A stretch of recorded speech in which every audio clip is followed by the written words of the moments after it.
Hello everyone, welcome back to the channel. आज हम पढ़ने वाले हैं क्लास 12th का एक टॉपिक लीनियर प्रोग्रामिंग। ठीक है, लीनियर प्रोग्रामिंग पढ़ने से पहले हमें कुछ बेसिक नॉलेज होना चाहिए, जैसे कि linear equation in two variables. ठीक है, या और इनको सॉल्व कैसे करते हैं। तो आप रिकॉल करोगे अपने प्रीवियस क्लासेस के नॉलेज को, तो आपको पता चलेगा linear equation in two variables को सॉल्व करने के लिए हमारे पास बहुत सारे मेथड्स थे, जैसे कि elimination method, cross multiplication method, substitution method और एक ग्राफिकल मेथड। ठीक है, ग्राफिकल मेथड। ठीक, हम लीनियर प्रोग्रामिंग में linear equation in two variables को सॉल्व करने के लिए ग्राफिकल मेथड का यूज करेंगे। और linear equation in two variables क्या होता है, जैसे ax plus by equal to c। ठीक है, ये linear equation in two variable है। अब इसी को अगर हम जब लीनियर प्रोग्रामिंग में यूज करेंगे तो यहाँ पर एक इनइक्वालिटी होगी। ठीक है, इनइक्वालिटी का मतलब लेस देन और ग्रेटर देन इक्वल टू। ठीक है, ये यूज होगा यहाँ पर। तो इसी को हम बोलेंगे फिर linear equation and linear inequality in two variables basically. ठीक है, ठीक है, linear equation in two variables के ग्राफिकल मेथड को सॉल्व हम कैसे करते थे, तो वो हमको बेसिक आना चाहिए। तो सपोज करो ये एक्स वाई प्लेन है। ठीक है, ये एक्स एक्सिस हो गया, ये वाई एक्सिस हो गया। अब जो लीनियर इक्वेशन है टू वेरिएबल्स का, वो हमेशा एक स्ट्रेट लाइन बनाता है कहां पर, एक्स वाई प्लेन में। ठीक है, तो सपोज करो हम एक इक्वेशन को सॉल्व कर लेते हैं। ये हो गया हमारा 0 0 ओरिजिन। ठीक है, ये 1 0, ये 2 0, 3 0, 0 1, 0 2, 0 3।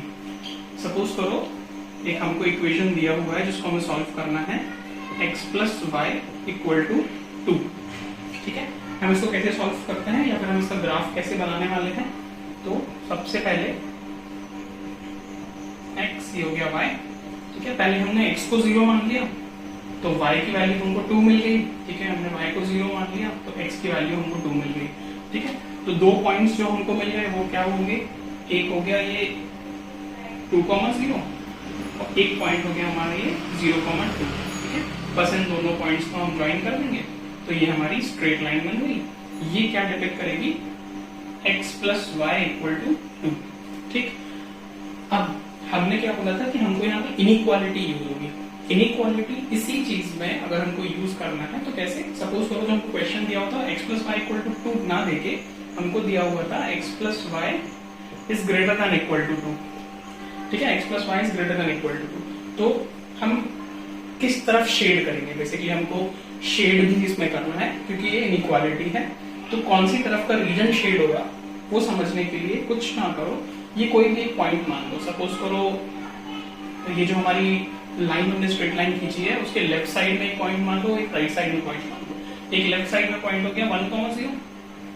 ठीक है, और एक राइट साइड में पॉइंट हो गया 3 0। इस इक्वेशन में हम प्लॉट कर देते हैं इसको।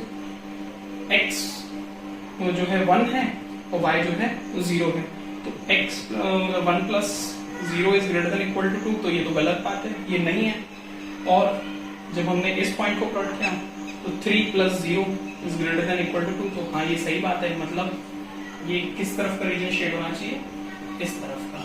ठीक है, तो ये कुछ बेसिक चीजें जो हमको लीनियर प्रोग्रामिंग में यूज होने वाली है। क्या क्या वापस से कॉल करते हैं, linear equation in two variables. तो linear equation in two variables को सॉल्व करने का कौन सा तरीका, ग्राफिकल मेथड का तरीका। ठीक है, ठीक है, लीनियर प्रोग्रामिंग का क्या यूज है, क्या एप्लीकेशन है। ठीक है, लीनियर प्रोग्रामिंग को हम यूज करने वाले हैं किस टाइप की प्रॉब्लम्स में, उन प्रॉब्लम्स में जिसको हम कहते हैं ऑप्टिमाइजेशन प्रॉब्लम्स। ठीक है, अब हमने क्या देखा कि लीनियर इनइक्वालिटी भी यूज हो रही है। ठीक है, लीनियर इनइक्वालिटी में क्या था, ग्रेटर देन इक्वल टू या लेस देन इक्वल टू। ठीक है, ऐसी कौन सी ऑप्टिमाइजेशन प्रॉब्लम्स हो सकती हैं जिसमें हमें किसी चीज को ग्रेटर देन मतलब हमको बढ़ाना हो, किसी चीज को मतलब मैक्सिमम करना हो, या किसी चीज को कम करना हो, रिड्यूस करना हो, मतलब मिनिमाइज करना हो बेसिकली। तो सपोज करो हम एक मैन्युफैक्चरिंग प्लांट के बारे में डिस्कस करते हैं। कोई मैन्युफैक्चरिंग प्लांट है जो किसी टाइप का प्रोडक्ट बनाता है और उसके बाद उसको सेल करता है, ठीक है। तो ऐसी एक मैन्युफैक्चरिंग फर्म में, एक मैन्युफैक्चरिंग यूनिट में वो क्या मिनिमाइज करेंगे और क्या मैक्सिमाइज करेंगे, तो they will be dealing with profit, ठीक है, और जिसको वो मैक्सिमम बनाना चाहेंगे, ठीक है। और जो हमारा कॉस्ट है, दे वुड वांट कि ये हमारा मिनिमम से मिनिमम हो, ठीक है। तो ये बिल्कुल क्लासिक एग्जांपल है जिसको हम ऑप्टिमाइजेशन प्रॉब्लम्स कहते हैं, जहां पर हम किसी चीज को मैक्सिमम करने की कोशिश करेंगे, किसी चीज को हम मिनिमम करने की कोशिश करेंगे। एग्जांपल है प्रॉफिट और जो कॉस्ट है, cost of making a product, ठीक है, कॉस्ट प्राइस, उसको हम मिनिमम करना चाहेंगे, ठीक है। अब इन ऑप्टिमाइजेशन प्रॉब्लम्स में क्या होता है, कुछ पर्टिकुलर कंस्ट्रेंट्स होंगे, क्योंकि देखो सपोज करो कोई मैन्युफैक्चरिंग फर्म है तो वो एक दिन में एक ही टाइप इतने मैक्सिमम नंबर ऑफ प्रोडक्ट्स बना सकती है, या उनका एक स्टोरेज वेयर हाउस है जिसकी कैपेसिटी लिमिटेड ही है, तो इस टाइप के कुछ कंस्ट्रेंट्स भी होंगे। कंस्ट्रेंट्स सपोज करो x is greater than equal to 0, ठीक है। x मतलब कोई भी एक चीज जो आप सपोज करो कि वो चेयर्स और टेबल्स बना रहे हैं, तो किसी एक चीज को हमने x मान लिया, किसी एक चीज को हमने y मान लिया, तो x is greater than equal to 0, y is greater than equal to 0, इस टाइप के कंस्ट्रेंट्स होंगे, ठीक है। फिर मैंने बोला कि उनको स्टोर करने के लिए एक जो फैसिलिटी उनके पास है उसका कुछ particular maximum number of units का कंस्ट्रेंट है, लिमिट है कि इतने ही प्रोडक्ट्स को वो स्टोर कर सकते हैं। तो x और y दोनों को मिला के, अगर चेयर्स और टेबल्स दोनों को मिला के वो स्टोर कर रहे हैं, तो ये जो है less than equal to suppose करो 60 है अगर, तो 60 ये कंस्ट्रेंट होगा। इस टाइप के कुछ कंस्ट्रेंट्स होंगे, ठीक है। इन कंस्ट्रेंट्स के साथ का यूज करके एक हमको दिया होगा z, या फिर हम इसको कहते हैं ऑब्जेक्टिव फंक्शन, ठीक है। ऑब्जेक्टिव फंक्शन जो है हमारा, इसको हमें जो है मैक्सिमम या मिनिमम करना होगा, ठीक है। ऑब्जेक्टिव फंक्शन जो है हमारा, इसको हमको मैक्सिमम और मिनिमम करना होगा। तो इस टाइप की प्रॉब्लम्स को जब हम सॉल्व करेंगे ग्राफिकल मेथड के थ्रू, तो ये पूरा हमारा लीनियर प्रोग्रामिंग कहलाता है, ठीक है। अब हम एक एग्जांपल देखते हैं जो बुक में दिया हुआ है, उसको हम सॉल्व करेंगे लीनियर प्रोग्रामिंग के क्वेश्चन को। ऑप्टिमाइजेशन प्रॉब्लम्स कहलाती हैं ये। एक हमको ऑब्जेक्टिव फंक्शन होगा, कुछ हमको कंस्ट्रेंट्स दिए होंगे, ये लीनियर इक्वेशन इन 2 वेरिएबल्स होगा, और इसमें इनइक्वालिटीज का यूज होगा। ग्राफिकल मेथड से हम इसको सॉल्व करेंगे, ठीक है। जो बुक में सबसे पहले एग्जांपल दिया हुआ है, हम उसी को डिस्कस करते हैं। तो एक फर्नीचर डीलर है who deals in only 2 items, tables and chairs, and he has 50,000 to invest and has a storage space of at most 60 pieces, ठीक है। मतलब बेसिकली वो क्या है, सिर्फ टेबल्स और चेयर्स में डील करते हैं, ठीक है। किसी इसको x मान लेते हैं, इसको y मान लेते हैं, ठीक है। अब उसने क्या बोला है कि उसके पास 50,000 है, ठीक है। 50,000 है इन्वेस्ट करने के लिए, ठीक है, इसका भी हम यूज करेंगे। अब और उसके बाद क्या बोला है कि has a storage space of at most 60 pieces, मतलब x प्लस y जो है वो एट मोस्ट बोला है, ठीक है, मतलब मैक्सिमम, तो शुड बी लेस देन और इक्वल टू 60, ठीक है। फिर बोला है क्या कि अ table cost ₹2500 and a chair ₹500 making में, ठीक है। इनको बनाने के लिए 2500 रुपए की टेबल लगती है और 500 रुपए का चेयर बन जाती है, ठीक है। अब ये क्यों यूज किया मैंने, ये क्यों नहीं, ये कॉस्ट प्राइस है बेसिकली, और उसके पास क्या है 50,000 रुपए है इन्वेस्ट करने के लिए, मतलब 2500 की एक टेबल, 500 की एक चेयर, तो इसको लेस देन इक्वल टू होना चाहिए कितना, 50,000, ठीक है। तो ये एक कंस्ट्रेंट ये हो गया मेरे लिए, दूसरा कंस्ट्रेंट मेरे पास ये हो गया। अब फिर वो क्या बोल रहा है कि estimates from the sale of 1 table he can make a profit of 250 rupees, ठीक है। एक टेबल के सेल से उसको 250 रुपीज का प्रॉफिट मिलता है। ये क्या हो गया था, सीपी हो गया था मेरा, ठीक है। ये हो गया था स्टोरेज के लिए, और एक और ये क्या हो गया प्रॉफिट के हिसाब से, ठीक है। 250 उसको मिलता है एक टेबल को बेचने पे, and then from the sale of 1 chair profit of ₹75, और 75 रुपए जो है उसको चेयर के प्रॉफिट, एक चेयर को बेचने के पे प्रॉफिट मिलता है। He wants to know how many tables and chairs he should buy from the available money so as to maximise the total profit. assuming that he can sell all the items that he buys. ठीक है, हमको क्या बोला इसमें clearly mention है कि हमको profit को मैक्सिमाइज करना है. ठीक है, प्रॉफिट जो है हमको मैक्सिमाइज करना है, मतलब ये हमारे लिए क्या हो गया z. ठीक है, z equal to 250x plus 75y, या फिर हम इसको क्या बोल सकते हैं, ये हमारा ऑब्जेक्टिव फंक्शन है. ठीक है, ये हमारा ऑब्जेक्टिव फंक्शन है जिसको हमको या तो मैक्सिमाइज करना है या मिनिमाइज करना है. अब इस केस में हमको मैक्सिमाइज करना है क्योंकि प्रॉफिट की बात कर रहे हैं. ठीक है, दो कंस्ट्रेंट्स जो हमारे पास हैं, x plus Y is less than equal to 60 और 2500 x plus 500 y is less than equal to 50,000. ठीक है, तो इनको शॉर्ट फॉर्म में लिख लेते हैं, x plus Y is less than equal to 60 और इसको अगर हम काट दें तो ये हो जाएगा 5x प्लस वाई. ठीक है, हमने जब इसको कट किया तो 5x plus Y is less than equal to 100 हमको मिल गया. तो हमारे पास दो इक्वेशंस हैं, x plus Y is less than equal to 60, दूसरा जो है हमारे लिए 5x plus Y is less than equal to 100. तो हम इनके लिए इन स्ट्रेट लाइंस को ड्रॉ करने के लिए पॉइंट्स ढूंढ लेते हैं x और y एक्सिस पे. पहले हमने सपोज करो x को 0 लिया तो हमको y 60 मिल गया एक पॉइंट, जब हमने y को 0 लिया तो x हमको 60 मिल गया. और इस वाले इक्वेशन से दो पॉइंट्स ढूंढ लेंगे स्ट्रेट लाइन बनाने के लिए.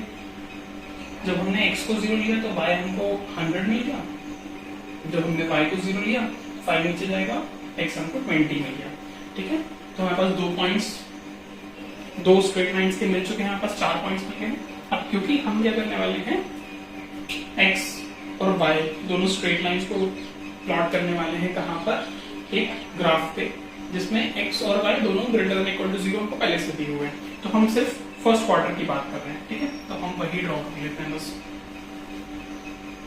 ठीक है, ये हो गया y एक्सिस, ये हो गया हमारे लिए x एक्सिस. कितने पॉइंट्स, ये 0,0 ओरिजिन हो गया हमारे लिए. ठीक है, हमको y पर 10 पॉइंट की जरूरत पड़ेगी, तो 1 2 3 4 5 6 7 8 9 और ये 10. इस पर हमें 6 ही पॉइंट्स चाहिए, 1 2 3 4 5 और 6.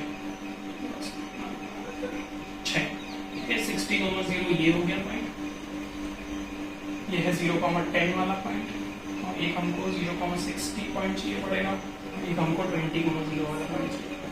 ठीक है, तो पहला हम जो है 0 और 60, 60 और 0, तो ये वाला और ये वाला. ठीक है, एक स्ट्रेट लाइन ड्रॉ कर देते हैं. ये हो गई हमारे लिए कौन सी line, x plus Y equal to 60 की लाइन, और दूसरा क्या है 5x plus Y equal to 100. तो ये वाली 0,10 20,0. चलिए इसको ड्रॉ करते हैं, थोड़ी सी गड़बड़ आ गई. ठीक है, ये एक स्ट्रेट लाइन आ गई, आप स्ट्रेट लाइन ही समझो इसको. ठीक, ये हो गई हमारे लिए कौन सी line, 5x plus Y equal to 100 की लाइन. ठीक है, अब हम देख लेते हैं, हमको एरिया भी तो शेड करना है. ठीक है, कौन सा रीजन हम शेड करेंगे. तो अब हम क्या करते हैं कि लाइन के लेफ्ट साइड और लाइन के right side, left side right side कोई भी एक पॉइंट, कॉमन पॉइंट देख लेते हैं. सपोज करो 0,0 ही पॉइंट ले लेते हैं. ठीक, इसी इनइक्वालिटी में रख के देखते हैं, 0 प्लस 0 मतलब 0 is less than equal to 60, मतलब हाँ, तो इस वाली लाइन का कौन सा रीजन शेड होगा, नीचे वाला रीजन. ठीक है, पूरा नीचे वाला रीजन. फिर उसके बाद इस लाइन का 5x plus Y is less than equal to 100, इसमें भी 0 0 रख लेते हैं. 0 plus 0 is less than equal to 100, मतलब हाँ, तो कौन सा रीजन शेड होने वाला है, इस लाइन का भी ये वाला. कॉमन रीजन कौन सा बचा, ये इतना, क्योंकि x और y दोनों पहले से हमको ग्रेटर देन इक्वल टू 0 दिए हुए हैं. ठीक है, पॉजिटिव x और y एक्सिस में ही शेड होना था. कौन सा रीजन बचा, ये वाला रीजन. ठीक है, और इसके जो पॉइंट्स हैं, कौन से पॉइंट्स, बेसिकली ये कौन सा रीजन बना, हमको बाउंडेड रीजन बना. ठीक है, बाउंडेड रीजन के जो पॉइंट्स हैं, एक्सट्रीम पॉइंट्स 0,60, 0,0, 20,0 और एक ये वाला पॉइंट है. ठीक है, इस पॉइंट को हम निकाल लेते हैं. तो कैसा है, तो यही निकालें, x plus Y equal to 60 और ये दिया हुआ है 5x plus Y, 5x plus Y equal to 100. ठीक है, सब्ट्रैक्ट करते हैं, ये गया माइनस का 4x इक्वल टू माइनस का 40, ये गया x इक्वल टू कितना हुआ 10, ठीक, x हो गया 10 और x plus Y equal to 60 में रखोगे तो y हमको मिल जाएगा 50। तो 2 पॉइंट्स जो हमको 4 पॉइंट्स मिले बेसिकली 0,60, 10,50, 0,0 और 20,0। रिकॉल करो हमारा जो z मतलब जो हमारा ऑब्जेक्टिव फंक्शन है वो हमको क्या दिया हुआ है 250x प्लस 75y, ठीक है, मतलब टेबल्स को सेल करके 250 रुपीज का प्रॉफिट मिलता है, चेयर्स को सेल करके 75 रुपीज का प्रॉफिट मिलता है, ठीक है। अब हमको निकालना है मैक्सिमम किस पॉइंट पे मिलेगा हमको, ठीक। तो बेसिकली एक छोटी सी टेबल जैसी हमने बना ली, ठीक है, z जो है हमारा और यहाँ पे हमारे वर्टाइसेस जो है, पहला मिला हमें 0,0, तो इस पे तो ऑब्वियसली ये 0 ही हो जाएगा, ठीक। दूसरा पॉइंट है हमारा कौन सा 0,60 लेते हैं, 0,60 मतलब ये तो 0 गया, 75 मल्टीप्लाई 60 करोगे तो हमको मिलेगा 4500, ठीक है। एक पॉइंट है हमारा 10,50 मतलब 250x 2500 प्लस 75 मल्टीप्लाई 50, इसका टोटल हमको मिल जाएगा 6250। और एक और पॉइंट जो है वो है हमारा 20,0, ठीक है, तो लगेगा 5000 मिल जाएगा, ठीक। अब इसमें से मैक्सिमम हमको कहाँ मिल रहा है, मैक्सिमम हमको मिल रहा है यहाँ पर, ठीक है, ये हमारे लिए है z का मैक्सिमम। इसका मतलब क्या हुआ, हमने जो क्वेश्चन को सॉल्व किया जिसमें हमको z मतलब ऑब्जेक्टिव फंक्शन को मैक्सिमम बताना था, वो मैक्सिमम हमको पॉइंट कहाँ मिला 10,50 पे, मतलब 10 टेबल्स और 50 चेयर्स। जो हमको क्वेश्चन था हमको ये दिया हुआ था कि हमको कुछ कंस्ट्रेंट्स थे, उन कंस्ट्रेंट्स को दिमाग में रख के, कंस्ट्रेंट्स क्या क्या थे कि जो मैन्युफैक्चरिंग यूनिट है उसकी स्टोरेज कैपेसिटी है 60, वो टेबल्स और चेयर्स बनाता है। उसके बाद 50,000 रुपए उसके पास कैपिटल है जो उसको टेबल्स और चेयर्स को खरीदने के लिए यूज करना है, जिसमें 2,500 रुपए की हमारे लिए टेबल आती है, उसको कॉस्ट प्राइस पड़ती है, और 500 रुपए की उसको चेयर पड़ती है। और दोनों का जो कंस्ट्रेंट था कि वो 50,000 रुपए तक वो खरीद सकता है। दोनों को जब हमने इक्वेट किया तो 5x plus 5 less than equal to 100 आया, क्योंकि मैक्सिमम उसमें 50,000 रुपए थे। और जो ऑब्जेक्टिव फंक्शन था मतलब प्रॉफिट उसको कैसा मिलता है, 250 रुपए मिलते हैं उसको एक टेबल के सेल पे और 75 रुपए मिलते हैं उसको एक चेयर के सेल पे। तो z जो हमारा प्रॉफिट है वो 250x प्लस 75y हुआ, हमको इसको मैक्सिमम करना था। हमने ग्राफ प्लॉट किया, पॉइंट्स निकाले, स्ट्रेट लाइन बनाई, ग्राफ प्लॉट किया, ये जो इंटरसेक्शन पॉइंट है दोनों स्ट्रेट लाइंस का वो 10,50 पॉइंट मिला। हमने इन वर्टाइसेस पे z की वैल्यू देखी, जो हमको मैक्सिमम मिला वो मिला 10,50 पे, मतलब वो 10 टेबल्स खरीदे और 50 चेयर्स खरीदे, तो उसको मैक्सिमम प्रॉफिट अटेन होने वाला है। ये है हमारा लीनियर प्रोग्रामिंग का एग्जाम्पल। हम ऐसे और भी क्वेश्चन सॉल्व करेंगे। Thank you for watching.